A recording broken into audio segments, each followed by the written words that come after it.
Le Club Imo Radio J vous est présenté avec le concours de Coldwell Banker, réseau immobilier mondial depuis 1906. Coldwell Banker, l'excellence immobilière.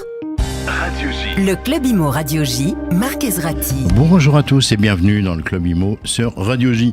Aujourd'hui, pas de langue de bois, pas de langue de velours non plus. Nous recevons Christophe Demerson, ex-président de l'Union nationale des propriétaires immobiliers. C'est une voix connue maintenant du Club Imo, un homme de terrain, de dossier et de conviction. Avec lui, on va parler vrai, on va parler de fiscalité qui explose, des jeunes générations qui se détournent de la propriété, des syndics sous pression, des logements qu'on n'ose même plus transmettre. Bref, le droit de propriété est-il aujourd'hui en danger en France ? On en parle tout de suite. Bonjour Christophe. Bonjour Marc Ezrati. Alors Christophe, une question simple. Est-ce qu'aujourd'hui être propriétaire en France, c'est devenu un fardeau ? Fardeau, je sais pas, mais c'est vrai que c'est compliqué. Il y a beaucoup de questions qui se posent et les jeunes générations se posent des questions justement et se demandent si elles vont continuer dans ce qu'avaient fait leurs parents jusqu'à maintenant. Le rêve français, c'était ça, c'était de la pierre, avoir un toit, acheter un petit studio plus grand, grandir, continuer, acheter un pavillon, peut-être louer, faire d'investissements. Et j'ai l'impression que ce rêve, ce fameux rêve français, il s'éloigne. C'est dommage. Alors, il y a une phrase qu'on entend de plus en plus souvent. La France ne construit plus, elle taxe. Est-ce que vous partagez ça ? Malheureusement, j'allais dire oui. Oui, Marc, je partage ça. On ne construit plus, on ne rénove plus ou pas assez. Et tout le monde est un petit peu l'arme au pied, j'allais dire. Et tout le monde regarde ce qui se passe. Moi, je passe pas une journée dans la rue sans croiser quelqu'un qui me dit alors, qu'est-ce qu'on fait ? Qu'est-ce qu'on fait, président ? On continue, on achète, on vend, on loue, on ne sait plus quoi faire, on est désorienté. Cette année, la taxe foncière a apporté 2 milliards d'euros de plus qu'en 2023. Est-ce que les propriétaires français sont pas en train de devenir ou sont déjà devenus les nouvelles vaches à lait de la République ? Oui, on peut dire qu'ils sont les vaches à lait de la République depuis un moment, mais d'un autre côté, l'exercice de style a ses limites. Et on le voit parce que depuis la suppression de la taxe d'habitation, en réalité, on a vu une explosion des fonciers, des impôts fonciers. Il faut rappeler que la taxe d'habitation supprimée sur la résidence principale seulement, je dis bien, c'était une promesse du président Macron. Tout le monde avait alerté à l'époque sur le danger de cette suppression.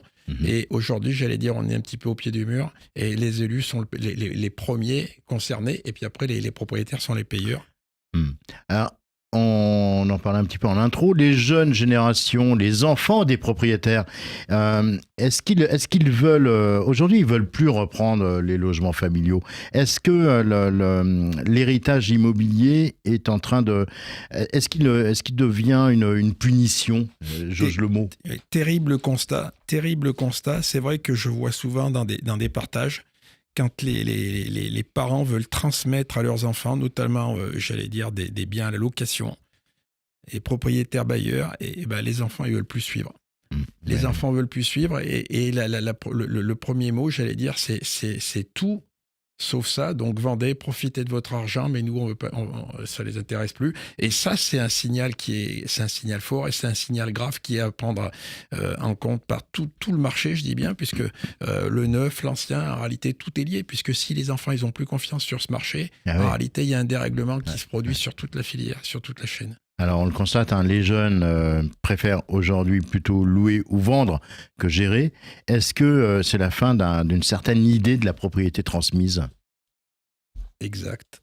Malheureusement, exact. C'est peut-être la fin de ce rêve, j'ai dit du rêve français, parce que c'est vrai que les Français ont toujours un goût, c'est un peuple qui a toujours eu un goût particulier pour l'immobilier. Et aujourd'hui, la confiance n'est plus là. La confiance n'est plus là. Pourquoi ? Dans le neuf, c'est des normes sans arrêt, des changements sur la fiscalité. Donc, les gens, ils aiment bien avoir quand même un minimum de lisibilité sur le neuf et sur l'ancien. Et en réalité, c'est deux marchés qui sont imbriqués, parce que si on voit souvent des gens qui achètent du neuf, ils ont vendu de l'ancien, ils font construire plus grand, et ils regardent, ils s'adaptent. Et le problème, c'est que tout ce marché est déstabilisé, le manque de confiance est là, et ce que j'ai peur, c'est qu'il faille très longtemps, un sacré moment pour rattraper cette confiance. Alors, on a aujourd'hui l'impression, c'est peut-être plus qu'une impression, que le propriétaire est devenu un suspect par défaut. Vous parlez même, et on en a parlé souvent dans l'émission, de stigmatisation organisée, c'est-à-dire ? C'est vrai, on peut le dire que le propriétaire d'une manière générale et le propriétaire bailleur en particulier sont stigmatisés. On écoute assez parler de marchands de sommeil. Bien sûr qu'il faut combattre les marchands de sommeil. Je pense que tout le monde est d'accord sur ce plateau et partout. On voit que des gens, voilà. Et d'un autre côté, à côté de ça, on a l'impression que surtout depuis 7 ans malheureusement, que le pouvoir politique, les gouvernements qui se succèdent, n'écoutent plus la voix des propriétaires et je le déplore.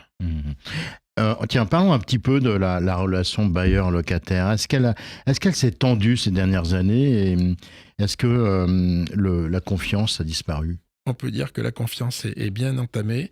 Il y a eu un léger mieux, j'allais dire, le seul léger mieux qu'on a pu voir sur 7 ans, c'est avec la loi de Guillaume Kasbarian, puisque ce député a eu l'audace de prendre le taureau par les cornes et enfin d'essayer de raccourcir les délais. Mais prenons un exemple précis. Vous prenez la veuve qui loue un appartement. Il faut encore 1 an, 2 ans, 2 ans et demi dans le meilleur des cas pour pouvoir récupérer le bien et souvent dans quel état. Et à côté de ça, les collectivités locales, tout le monde, et personne ne trouve rien à redire. Les taxes rentrent, la taxe foncière est payée, on ne parle pas d'exonération, alors que d'un autre côté, on a plutôt l'impression qu'on a une chasse, une traque sur les propriétaires pour regarder le moindre problème. Est-ce qu'il y a un logement vacant là ? Et là, on va mettre une taxe. Est-ce qu'il est en G ? Est-ce qu'il est en F ? Le DPE, les problèmes, on en avait déjà parlé dans d'autres émissions, les problèmes sur le DPE, qui sont un vrai souci aussi. Et on va encore en parler. Les propriétaires et les Français d'une manière générale se rendent compte qu'on part peut-être vers de l'obsolescence programmée. Aujourd'hui, on nous parle de ça. Demain, on sait que, par exemple, sur les gaz réfrigérants pour les climatisations, il va y avoir un problème aussi, etc. Donc, en réalité, il y a une inquiétude latente qui est un petit peu sous les flots et qui pèse lourd dans le sujet. On va parler un petit peu de la copropriété. Les syndics, on le sait, sont aussi à la peine. Ils doivent lancer des travaux, mais force est de constater que les copropriétaires n'ont plus toujours les moyens. Et du coup, est-ce qu'on n'est pas là au bord de la rupture ? C'est vrai que je tiens à saluer le travail des syndics, qui sont souvent des professionnels aguerris.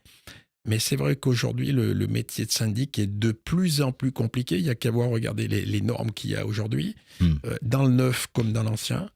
Et à côté de ça, qu'est-ce qu'ils peuvent faire ? C'est-à-dire qu'ils sont pris entre deux feux. C'est-à-dire, d'un côté, il faut qu'ils fassent des travaux. Parce qu'il y a des travaux qui doivent se faire. Mais d'un autre côté, comme les Français, les gens qui sont à l'intérieur, les propriétaires occupants ou bailleurs, et à côté de ça, les réserves d'argent, elles sont plus là. Il y a 60 ans, il y a eu cette loi-là. On l'a faite bientôt sur la copropriété, les 60 ans de la loi. Vous saviez combien, il y a 60 ans, de pages faisait cette loi ? Alors ça, c'est une bonne question. Donc, je ne sais pas 25 combien pages. 25 Et combien pages. aujourd'hui ? C'est comme 60 ans après. C'est comme pour un bail. Donc, 175 pages. C'est un petit peu comme un bail. Un bail, moi, quand j'ai commencé dans le métier... Ça vous inspire quoi ça m'inspire que c'est un désastre. Cette inflation... Ça m'inspire que c'est un désastre. Mais je reviens quand même sur le travail qui est particulièrement compliqué pour les syndics. C'est que s'ils lancent des travaux d'ampleur sur la rénovation, par exemple, on sait très bien qu'à l'intérieur, les classes moyennes, les veuves, elles ne pourront pas payer les travaux. Donc, qu'est-ce qu'ils vont faire ? On va avoir des gens qui vont être obligés de vendre et de partir de chez eux parce qu'ils ne peuvent pas rester dans les locaux où ils ont vu leur famille grandir. Alors les syndics, justement, ils sont pris entre les injonctions législatives réglementaires et la réalité économique des immeubles. Est-ce que c'est une profession qu'on peut dire en burn-out ? C'est une profession qui demande de plus en plus d'exigences. On en parlait dans une précédente émission avec Loïc Quentin, mais c'est une profession qui a le mérite d'exister. Je voudrais voir ce qui va se passer dans quelques années, parce qu'on raisonne surtout métropole et grandes villes. Mais regardez dans les villes moyennes, la galère aujourd'hui, c'est pour trouver un syndic. Parce que justement, les gens, ils font autre chose. Parlons un peu d'urbanisme. Vous parlez aussi régulièrement d'un véritable ras-le-bol sur les PLU, et notamment les plans d'urbanisme. Ils sont confiés à des cabinets externes. Notamment, on peut prendre cet exemple que vous m'avez raconté en préparant l'émission, à l'île de Ré. Est-ce que vous pouvez nous raconter cette anecdote ? Je peux raconter l'île de Ré. Je peux raconter aussi un autre exemple, puisqu'il n'est pas vieux, il date d'il y a 3 jours. Un adjoint à l'urbanisme qui m'expliquait qu'il y avait un PLU qui avait été voté avec une communauté d'agglomération. administration. Et qu'est-ce qu'ils se sont rendus compte en réalité, c'est que le cabinet à qui ils avaient confié ce nouveau PLU, à l'intérieur, c'était tellement complexe qu'eux, ils n'arrivaient déjà pas à le faire, alors qu'ils s'étaient chargés à l'urbanisme et qu'ils s'intéressaient au logement. Et ils se sont rendus compte en réalité qu'ils ne pouvaient plus diviser, avec ce nouveau PLU, ils ne pouvaient plus diviser un immeuble en appartements.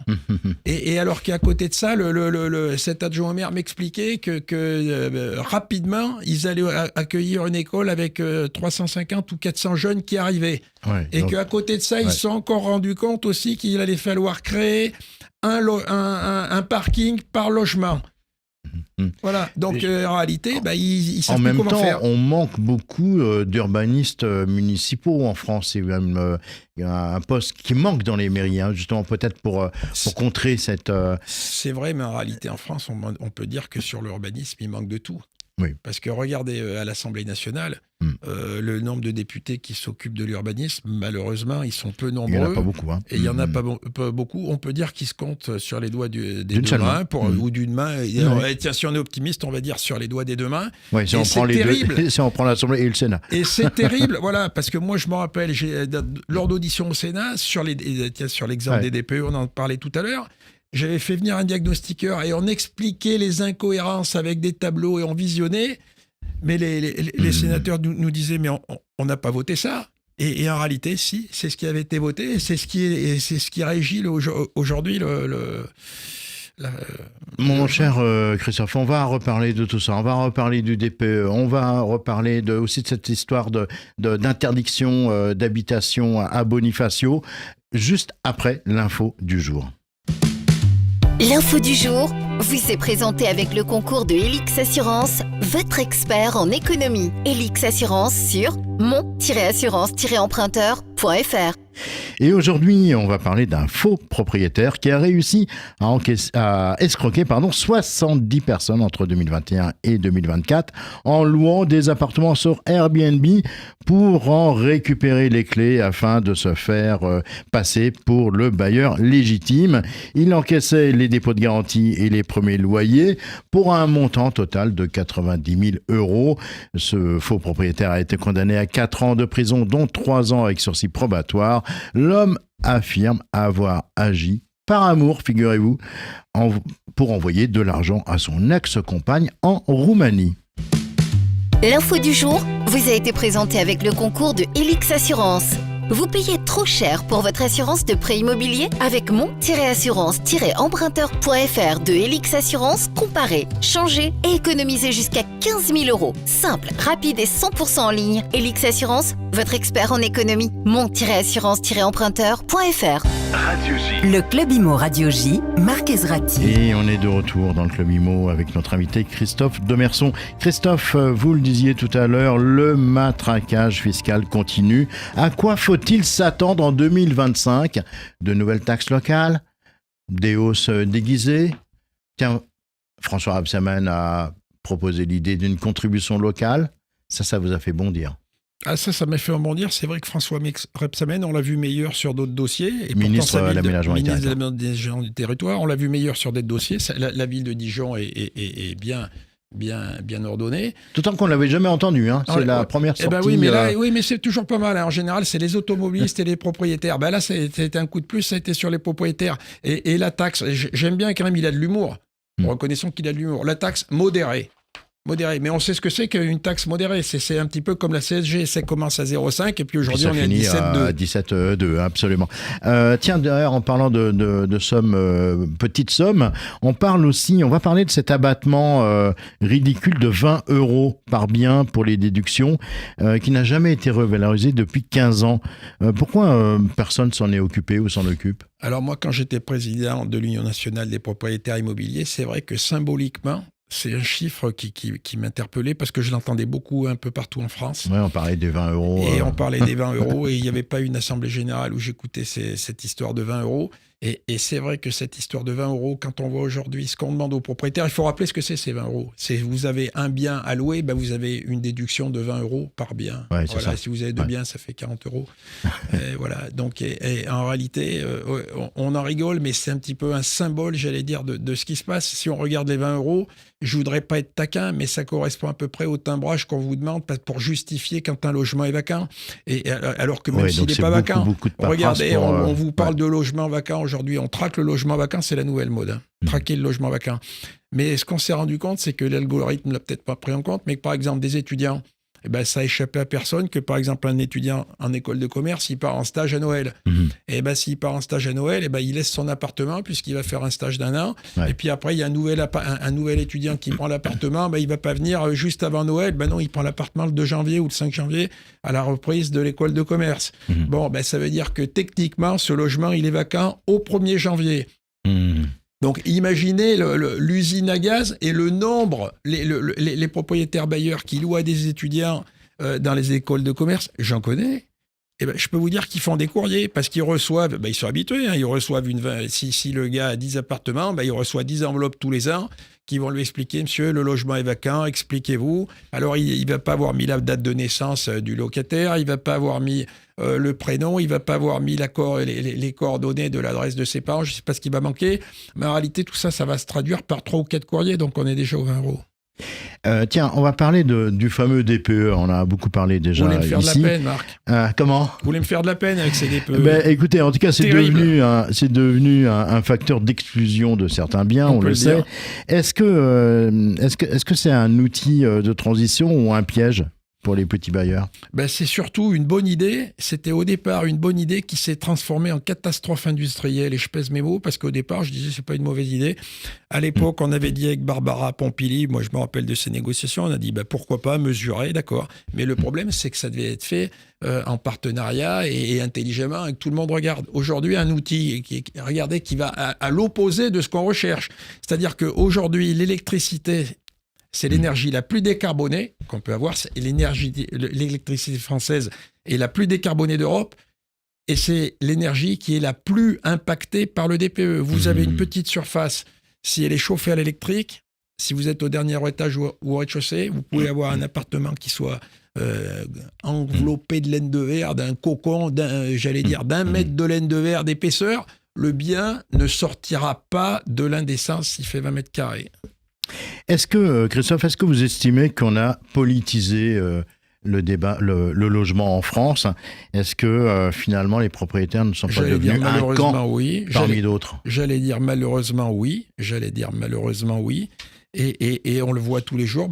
On parlait du DPE, et c'est un bon exemple, puisque en réalité, tout de suite, on joue une course contre la montre. On est avec un outil qui est mal né, qui a été mal fait, qui a été suspendu, qui a été réintroduit à la hâte, qui a été amélioré au fil du temps, plutôt mal que bien. Et aujourd'hui, 4 ans après, ça va bientôt faire 4 ans que le DPE opposable a été mis en place par Emmanuel Vargon. Bientôt 4 ans, et aujourd'hui, on n'est pas encore capable d'avoir un outil indiscutable. Et quand on voit les enjeux colossaux qu'il y a là-dessus, on peut quand même se poser des questions, alors que tout le monde sait, je dis bien tous les acteurs savent, que l'outil n'est pas adapté. J'aimerais, Christophe, qu'on revienne sur l'affaire de Bonifacio. C'est ces 2 maisons interdites d'habitation sans indemnisation. On avait reçu Benjamin Huglot du cabinet d'avocats Huglot et Lepage sur ce plateau il y a la semaine dernière. Quel est votre sentiment sur cette histoire? Est-ce que finalement le droit de propriété est pas un peu en danger dans cette affaire? Est-ce qu'il n'y a pas un déni de droit de propriété dans cette affaire? Bien sûr qu'il y a un déni de droit de propriété. Aujourd'hui, j'allais dire, le droit de propriété, il est attaqué de toutes parts. Et tout le monde devrait s'en préoccuper parce que en réalité, on se met toujours dans la peau du spectateur. Mais après, il faut se dire, tiens, si c'était à moi, si c'était à ma tante, si c'était à ma grand-mère, comment on réagirait? Voilà comment devrait en réalité réagir le Français. Et c'est pour ça que aussi bien sur le neuf que sur l'ancien, c'est dangereux ces attaques répétées contre le droit de propriété parce que ça met une forme d'inquiétude. Et c'est dommage parce que, comme je vous le dis, normalement, les Français, ils sont nés avec une brique dans le ventre. Rapidement, est-ce que cette affaire, elle pourrait, selon vous, faire jurisprudence ? Ça, il faudrait demander à Benjamin Huglot, justement. Il faut voir des spécialistes comme ça avec son cabinet. Est-ce qu'une municipalité pourrait-elle demain... quel est votre sentiment par rapport à ça ? Moi, je pense qu'il faudra creuser. De toute façon, on n'est pas encore au bout de l'affaire. Mais je pense que c'est une histoire qui marquera les esprits. Et j'espère que le monde des médias s'en emparera. On parle de ce droit de propriété qui est sous pression. Est-ce qu'on est à un tournant historique selon vous ? On est à un tournant historique et je reprendrai bien à titre d'exemple le 30 avril 2025, donc il y a quelques jours. Le 30 avril 2025, le cabinet Astruc Avocat a eu un beau jugement qui protège le droit de propriété. Il a gagné contre la mairie de Paris. Arrêt de la Cour d'appel administrative d'appel de Paris du 6 février 2025 et a censuré l'article 2 du règlement municipal de la ville de Paris sur le régime d'autorisation des meublés de tourisme. Donc en réalité, vous avez un bureau, finalement, vous avez le droit de vous en servir et vous avez le droit de faire de l'Airbnb avec. C'est une bonne nouvelle et je ne peux que féliciter le cabinet Astruc pour avoir obtenu ce jugement. Christophe Demerson, une dernière question toute simple. Si vous aviez 30 ans aujourd'hui, qu'est-ce que vous feriez ? Est-ce que vous deviendriez propriétaire ? C'est un silence. Ah oui, je l'entends, ce silence. Mais vous savez, Marc, je me pose beaucoup la question. L'ennemi numéro 1 de la radio. Ouais, c'est l'ennemi numéro 1 de la radio, mais normalement, je réponds quand même assez vite. Mais c'est vrai que ce qui est terrible, c'est que quand vous avez choisi l'âge de 30 ans, c'est l'âge de mon fils. Et mon fils, ils sont terribles à cet âge-là. Et mon fils, il me dit, alors, t'as 30, qu'est-ce que t'en penses ? Est-ce que tu es content de ça ? Oui, non. Est-ce que tu es content de ça ? Oui, non. Et pourtant, je suis un homme de défi, je suis un homme de conviction. Et je n'ai pas la réponse parce que c'est vrai que je suis rempli de doutes, surtout sur l'immobilier, alors que j'adore ça. Merci beaucoup, Christophe Demerson, d'avoir répondu à mes questions aujourd'hui. On va vous retrouver d'ailleurs demain avec Marc Gédoux de la Fédération française du bâtiment, le pôle habitat de la FFB du Grand Paris. On parlera de logement neuf, on parlera de construction et vous serez tous les deux mes invités. Voilà, le Club Imo. Ça sera une belle rencontre. Ça sera une belle rencontre, je l'espère. Le Club Imo pour aujourd'hui, c'est terminé. Cette émission, on peut la retrouver en podcast sur la page Radio J-Mag de YouTube et depuis peu sur la nouvelle chaîne 100% Imo de Radio J, accessible 24 heures sur 24 et 7 jours sur 7 sur le site internet radioj.fr et sur l'application mobile Radio J. Quant à moi, je vous donne également rendez-vous donc demain à 16h05 sur Radio J. D'ici là, très belle fin de journée à toutes et à tous. Le Club Imo Radio J vous a été présenté avec le concours de Coldwell Banker, réseau immobilier mondial depuis 1906. Découvrez les propriétés proposées par Coldwell Banker, un des grands leaders mondiaux de l'immobilier de luxe sur coldwellbanker.fr. Coldwell Banker, l'excellence immobilière.